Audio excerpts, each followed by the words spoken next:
Australia के खोजकर्ताओं का दावा है कि पृथ्वी की 4 नहीं बल्कि 5 परतें हैं और ये 5वीं परत धातु की ठोस गेंदनुमा है।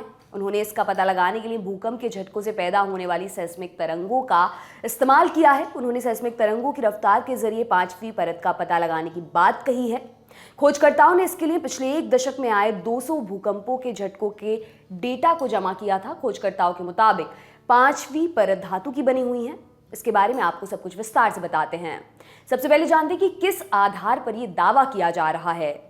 अभी तक लोगों को पृथ्वी की 4 परतों के बारे में पता था। ये 4 परतें क्रस्ट, मैंटल, आउटर कोर और इनर कोर हैं। इंडिया टुडे की रिपोर्ट के मुताबिक ऑस्ट्रेलियन नेशनल यूनिवर्सिटी के खोजकर्ताओं ने पृथ्वी की 5वीं परत खोज निकालने का दावा किया है। खोजकर्ताओं ने इसके लिए पृथ्वी के भूगर्भ से गुजरने वाली सेस्मिक तरंगों की रफ्तार को आधार बनाया है। इसके लिए उन्होंने पिछले 1 दशक में 6 या उससे ज्यादा की तीव्रता वाले 200 से ज्यादा भूकंपों का डेटा जमा किया। खोजकर्ताओं की रिपोर्ट के मुताबिक 5वीं परत धातु की गेंद जैसी है जो भूगर्भ के बिल्कुल बीचों बीच है, या यूं कहें पृथ्वी के अंदरूनी हिस्से में है। उन्होंने रिसर्च के नतीजे नेचर कम्युनिकेशन के जर्नल में पब्लिश किए हैं, जिसमें उन्होंने बताया कि पृथ्वी की संरचना और इसके विकास को समझने के लिए पृथ्वी के भूगर्भ को समझना कितना जरूरी है।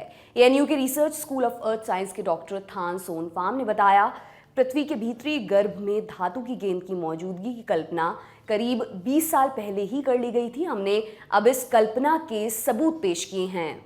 ये तरंगे पृथ्वी के एक छोर में पैदा होकर पृथ्वी के बीचों बीच से होते हुए दूसरे छोर से निकलती हैं। लहरें फिर से भूकंप के सोर्स की ओर लौट जाती हैं। इसके लिए टीम ने अलास्का में पैदा हुए भूकंप की तरंगों का आकलन किया। अलास्का वापस जाने से पहले सेस्मिक तरंगे दक्षिण अटलांटिक महासागर से कहीं निकली थीं।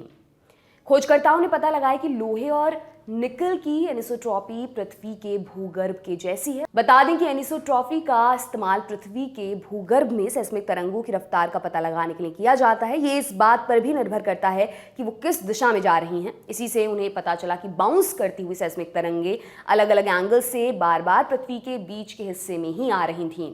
इसके बाद खोजकर्ताओं ने अलग अलग भूकंपों की सेस्मिक तरंगों के ट्रैवल टाइम की जांच की, जिससे उन्हें पता चला कि पृथ्वी के भूगर्भ के अंदरूनी हिस्से में क्रिस्टल नुमा कुछ है जो बाहरी परतों से काफी अलग है। खोजकर्ताओं ने इससे अंदाजा लगाया कि पृथ्वी के निर्माण के दौरान कई बड़ी घटनाएं हुई होंगी, जिससे कोर के अंदरूनी हिस्से की क्रिस्टल संरचना में इतना महत्वपूर्ण बदलाव हुआ।